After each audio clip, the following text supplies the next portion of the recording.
സ്ത്രീയാണ്. ഗോത്ര സമുദായത്തിൽ പിറന്ന, അരക്ഷിതരായി കഴിയുന്ന, വിദ്യാഭ്യാസമില്ലാതായി കഴിയുന്ന ഒരു ഗോത്ര സമൂഹത്തിൽ പിറന്ന് അവിടെ വിദ്യാഭ്യാസം നേടി കൃത്യമായ രാഷ്ട്രീയ പ്രവർത്തനത്തിലൂടെ ആദ്യമായി അവിടെ ഒരു പഞ്ചായത്ത് മെമ്പറിൽ നിന്നാണ് തുടങ്ങുന്നത്. അല്ലാതെ ഇന്ത്യയുടെ ഭാവി പ്രധാനമന്ത്രിയെ കല്യാണം കഴിച്ചിട്ട് വന്നിട്ട് രാഷ്ട്രീയത്തിലേക്ക് കയറിയ ആളല്ല ദ്രൗപദി മുർമു. അത് മനസ്സിലാക്കണം നമ്മള്. സോണിയാഗാന്ധിയുടെ ഒരു രാഹുൽ പറഞ്ഞു ഗാന്ധി കുടുംബം സമ്മതിക്കുന്നു, രാഹുൽ ഗാന്ധിയെ ഞാൻ അംഗീകരിക്കുന്നു, പ്രിയങ്ക ഗാന്ധിയെ ഞാൻ അംഗീകരിക്കുന്നു. സോണിയാഗാന്ധി എങ്ങനെയാണ് അംഗീകരിക്കാൻ സാധിക്കുക?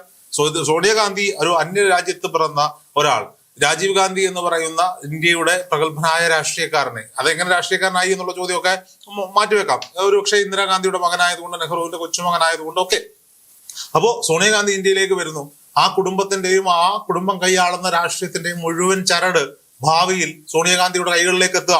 ആ സോണിയാഗാന്ധിക്ക് ഒരിക്കലും കഷ്ടപ്പാടിൽ നിന്ന്, കഷ്ടതയിൽ നിന്ന്, ഒരു പഞ്ചായത്ത് മെമ്പറിൽ നിന്ന് ഇന്ത്യയുടെ പ്രസിഡന്റായി മാറിയ ദ്രൗപദി മുർമു എന്ന് പറയുന്ന ആളുടെ പോസ്റ്റിനെയാണ് പറഞ്ഞത് എന്ന് ഞാൻ പറഞ്ഞെങ്കിലും ഞാൻ പറയുന്നു, വ്യക്തിപരമായി പോലും പറയാനുള്ള എന്ത് അവകാശമാണ് സോണിയാഗാന്ധിക്കുള്ളത് എന്നാണ്. കഷ്ടം, പൂർ തിങ്സ് എന്നാണ് ആ ഒരു വാക്കാണ് അവിടെ ഉപയോഗിച്ചിരിക്കുന്നത്.